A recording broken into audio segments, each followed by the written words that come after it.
Nick, as though in recent times, has been doing some other work on behalf of South Australia. He's recently taken on the important role of chair of the Adelaide Central Market, which, as the President said earlier, is one of the jewels of South Australia.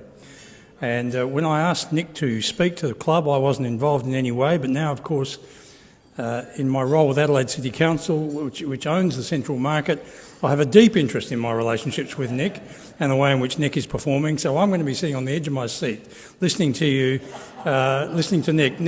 Nick has also been obviously awarded an AO, and in a couple of years ago he was also awarded an honorary doctorate from Flinders University for his role not only with the university but in terms of his role with innovatory and entrepreneurial businesses. Would you please welcome Nick Begakis?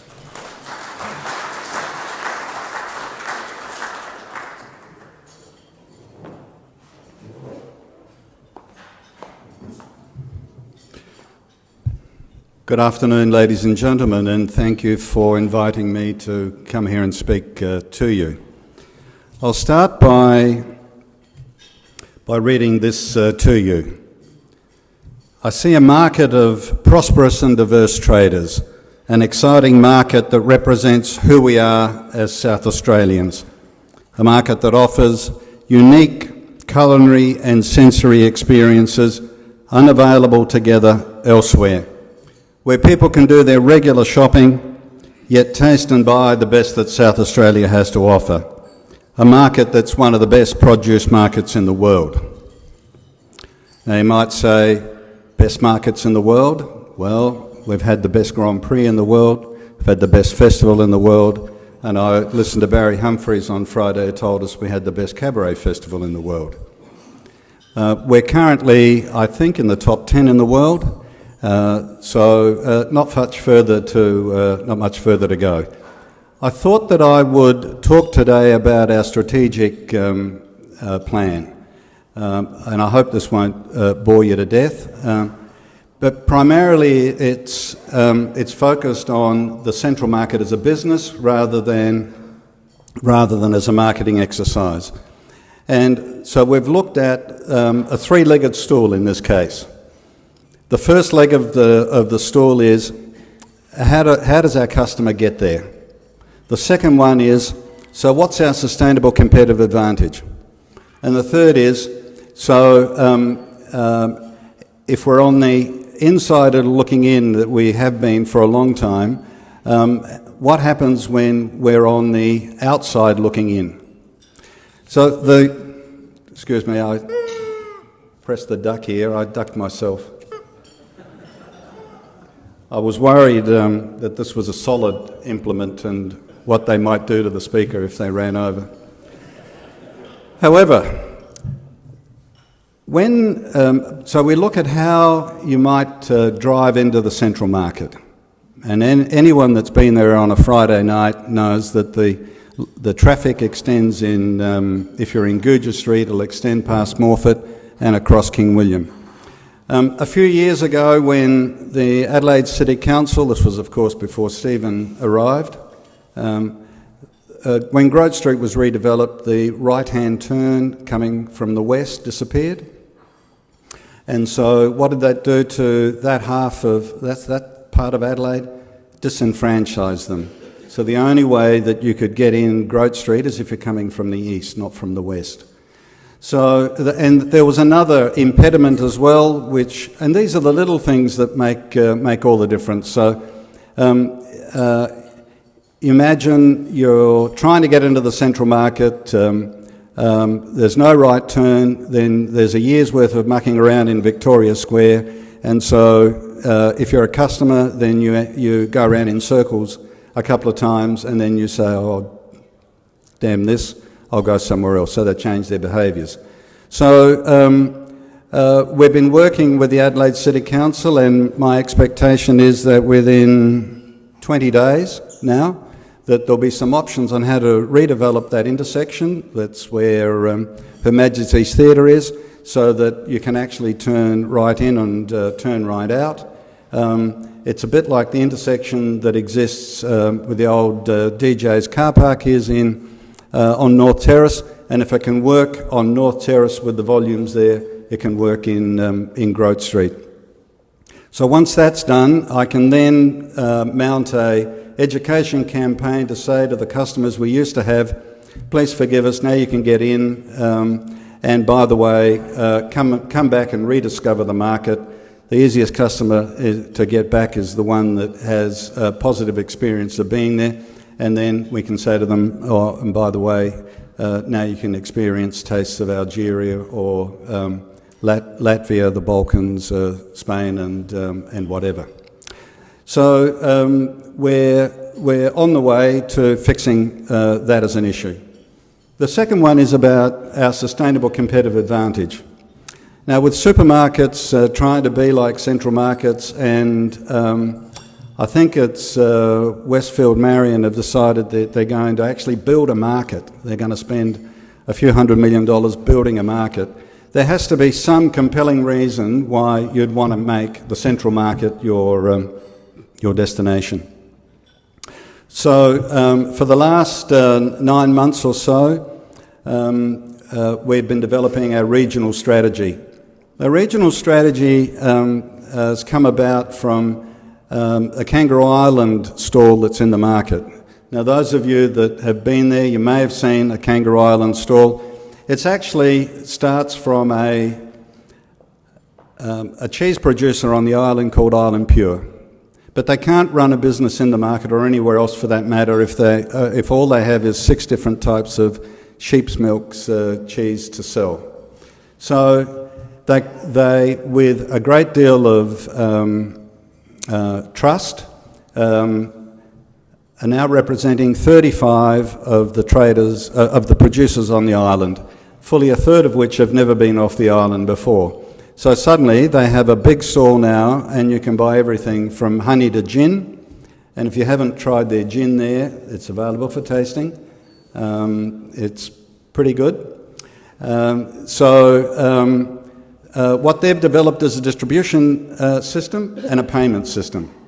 And so the plan is to have all of South Australia's regions represented. So by that I mean that we're talking to people right now from Port Lincoln and Eyre Peninsula, from the Clare Valley and the Lower Flinders Ranges, from Langhorne Creek and McLaren Vale, from the Adelaide Hills, the Barossa and Eden Valleys, down to the Limestone Coast and the Green Triangle area, and of course we mustn't forget the Riverland.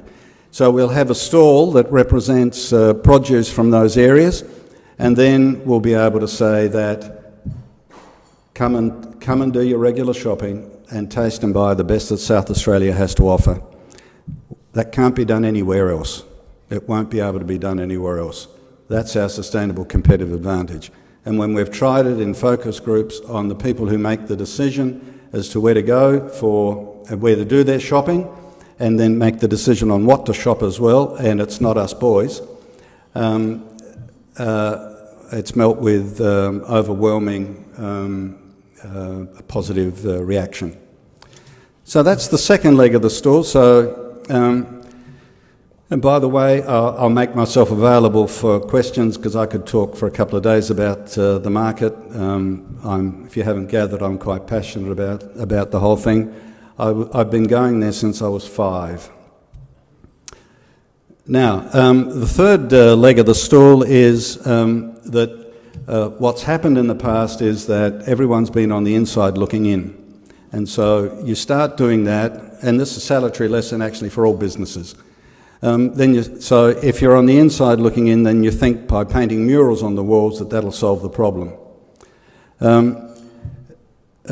There's a bunch of information that the Adelaide City Council produced, and particularly interesting facts are that there are 228,000 people that come into the city every day, every working day, 228,000.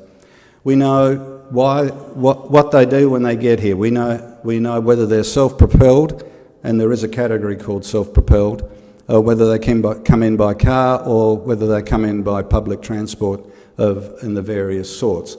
And so the thought is that the central market is right next to the CBD. The CBD now extends to where Price Waterhouse are, and that's in Franklin Street. We're not connecting. The expectation that the customer will come to the market isn't enough. The market has to go to the customer. It's not enough to expect the customer to come to the market, and I'm not suggesting we're going to stop trying to attract people coming to the market, but we actually have to have another string to our bow, and we have to somehow or other get the market to the customer. So if we understand that there are 228,000 people, we're not connecting with them. So how do we connect?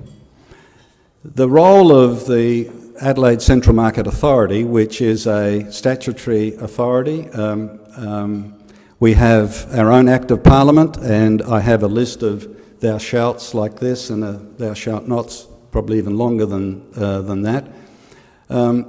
Our task is to make the market prosperous. And you do that by making the traders prosperous.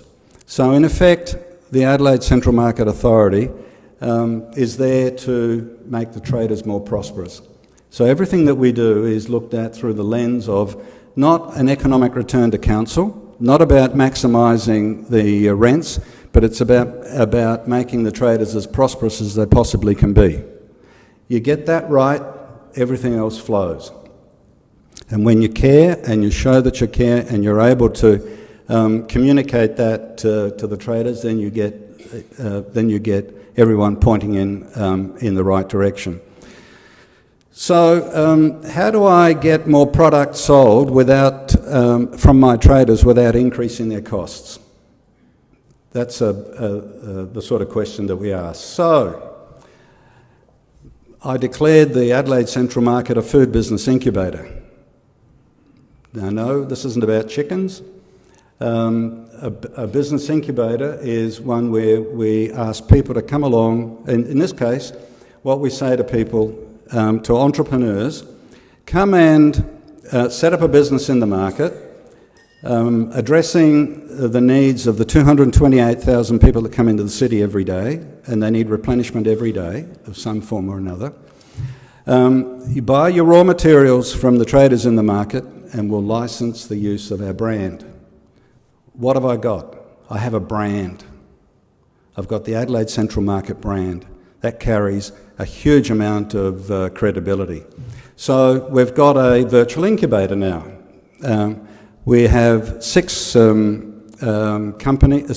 individuals who are now working on opportunities to sell product from the market into the 228,000 people that are working in the city. The examples of those are, guess what? We're building a click and collect website. So you'll be able to order online and then come in and collect. Now, I started talking about click and collect a couple of months after I got to the market, and I've been there now for getting on for 12 months. And they thought I was nuts. A couple of them, a couple of months later, had already websites, and they put a payment portal on their website. And they found that people who had never been to the market, hence never seen their stall, started ordering and coming in and collecting. And importantly, they were spending double the value of the walk-up customer. And then by coming in and collecting, we had an additional opportunity to be able to sell them other stuff. How many times I've heard from people that I don't like going to the market, but of course they still come, because I spent more than I actually wanted to. There are just so many nice things, and so I end up spending more. Well, we get them there, then we get the opportunity. We're also talking now about click and deliver, and it might be, instead of click and collect from the market, it might be that we know that there are about 7,000 or 10,000 people that come in by train. So why wouldn't they order online and then collect it at the railway station in bags that stand up just before they get on the train? We've got somebody working on that. We've got a delivery service of a daily fruit box that goes into the offices. There are 50,000 people that work in the offices in the CBD. We're working with the Rondamore Management Authority about putting a central market produce stall in the Rundle Mall, where they have 28 million visitations a year. What I'm trying to do here is to get the brand and acknowledgement of the Adelaide Central Market as ubiquitous as, well, Coca-Cola. So when you're thirsty, what happens? You think Coke. Here, you think shopping, you think Adelaide Central Market.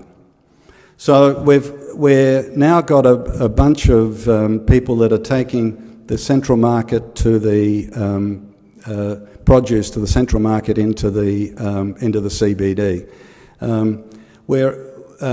We're not forgetting about how to attract people to the market. So we're launching a series of monthly festivals, for instance. So we'll be celebrating something each month. We have 7 different groups of traders, 7 different industries in the market that range from flowers to fruit and veg, from cafes to protein sellers. And so the first, and this is about actually creating media content.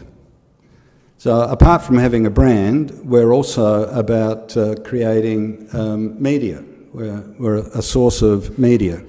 And so we've been getting all positive press for the last about 6 months.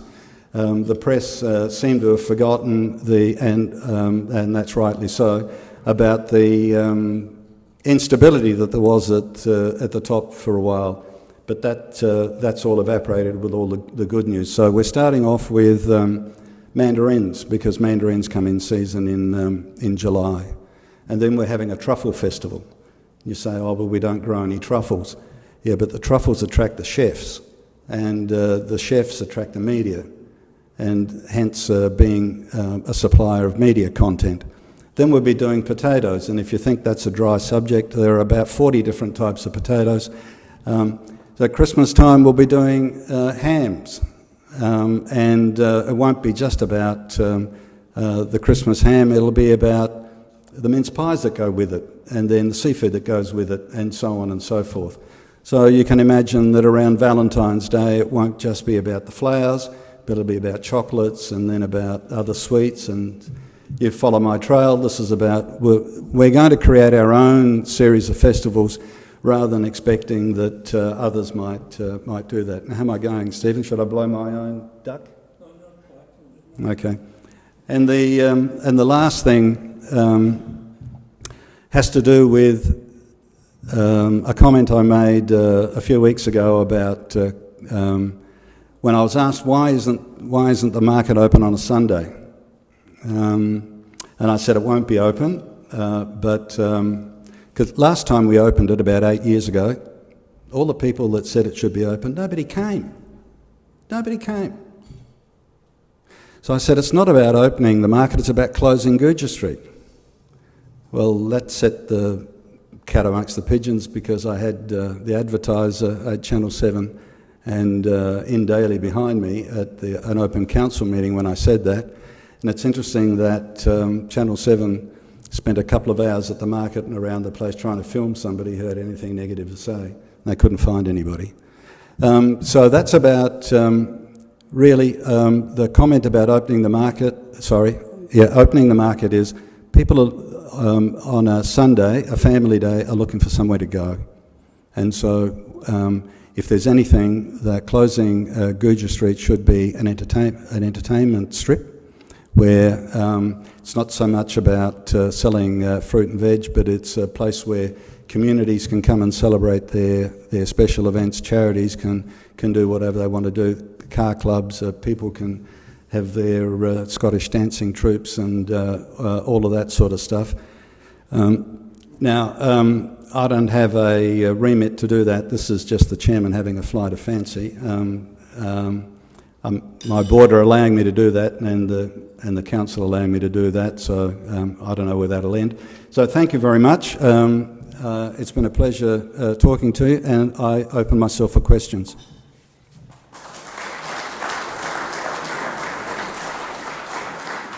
Well, thank you, Nick. I think you can see why it was very good to get someone with such a background in entrepreneurial activity involved in the central market, and you can see the number of things that Nick's bubbling away with that I think are going to make the market really sing. And I'm getting a lot of comments already about people who are saying things are really looking very, very strong in the market at the moment. So are there any questions from anyone? Rex.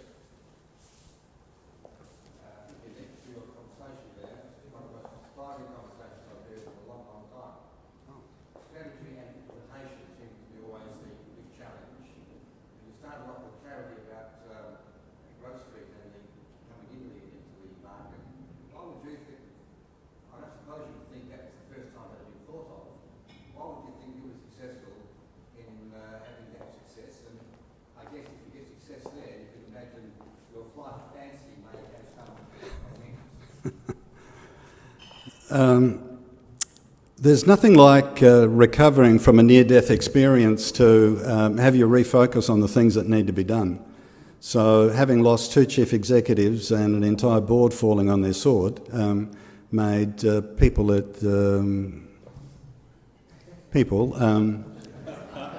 not Stephen, of course, made people understand that maybe there were some things that need to be done. I think there was a great deal of being not front of mind, of thinking that this place will always be prosperous. However, I've just recently read the history of the market, and there was a 50-year period where it was languishing. Nobody wanted to go there. It's interesting too, so I've got a captive audience, so you'll hear it anyway.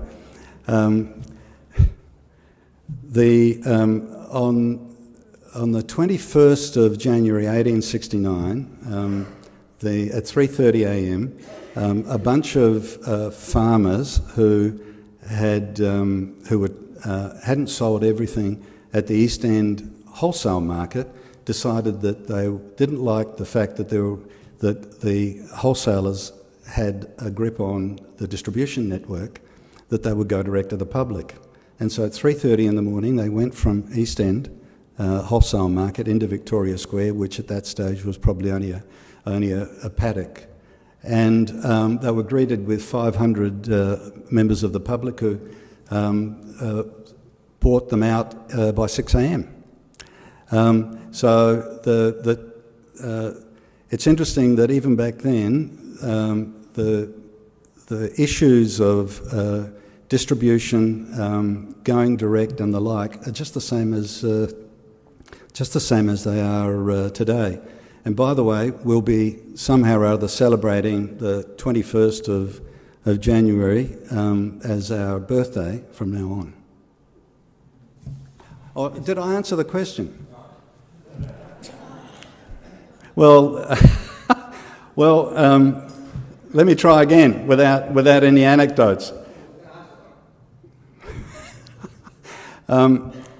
What I'm finding is that people in the council are very willing to help us be successful, and I think a change in the governance structure of the organisation has meant that people are now prepared to put aside all of their previous prejudices or whatever, and are giving me the best opportunity to be successful. Darcy. Thanks very much, Nick. My questions are also about opening hours. I'm a regular, normally Thursday, Friday, but occasionally I'll go on a Wednesday. And I do find that confusing because half of them are open, half are shut. Sometimes they change. You think you want to go back to one store. You remember that it was open on a Wednesday a year or so ago. You go back and shut again. So is there any sort of opening up normal for everybody on a Wednesday? I'm just instructed to repeat the question. The question is should we be thinking of opening up more of the market for longer hours? Or maybe Wednesday. There are many things at play here. First of all, the market trading hours haven't changed since 1869, other than Wednesday. Wednesday was brought in recently as an optional trading day. And so by that it means that if they want to open, they can be. We're also governed by a Tenancies Act, I'm not sure what the Commercial Tenancies Act or whatever, which says that the maximum number of hours that a place like this can be open is whatever it is. And so we need to be careful to make sure that those hours are right. So the reason that it's just an optional day at this point in time. What we're finding is that it's up to 80%, and in some days up to 85%. We're also supposed to be closed on a Monday, but that's up to 40% now. The plan is that if our traders can make... I'm not about trying to get them to open on the basis that they don't make any money. I'm not a bureaucrat in that sense to say thou shalt. What I need to do is to give the opportunity for more people to come into the market vis-a-vis our festivals, and that way it's amazing how if one person sees the next stall over here making a buck, then they'll say, I've got to be in on this too. What I'm hoping is that we'll be open. Well, all I'll be able to say is we're closed Sundays. Tony. Tony Hickenbottom. Oh, okay.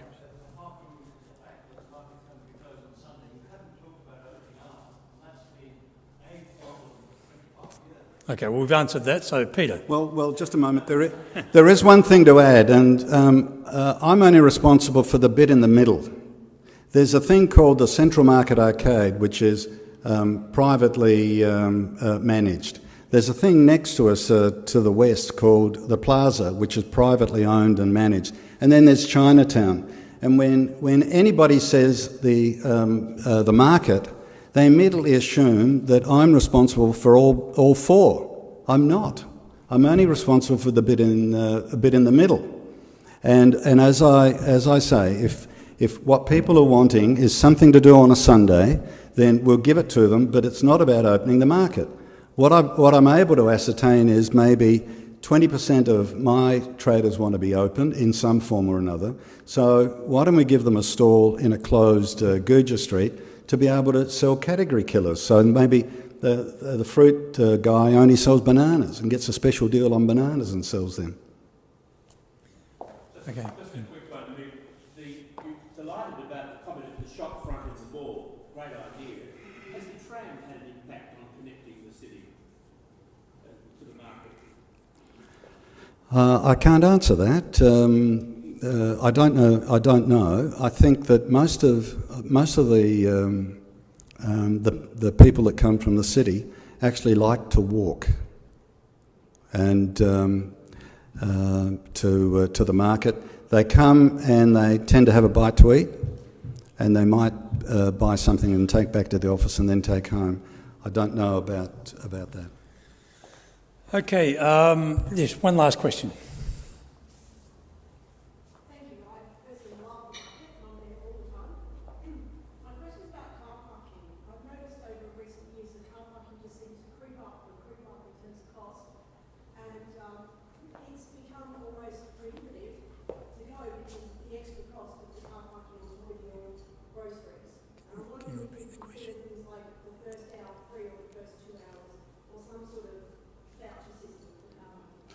The question is the cost of car parking. How much do you think you pay now if you stay for 2 hours? And that's excessive? I consider that excessive for the fact that I'm going to the market to buy the fresh produce usually rather than buying in the supermarket. Well, we're the cheapest car parking for that 2-hour block, and we don't. At this point in time, we don't see a need to not make any money on our car park. I manage I've suddenly become a shopping centre operator and a car park manager, and we derive significant income from that, which we're putting back into the refurbishment of the market at this point in time. So we don't have any plans to reduce the parking rate. Sorry about that. Members and guests, would you please show your appreciation for Nick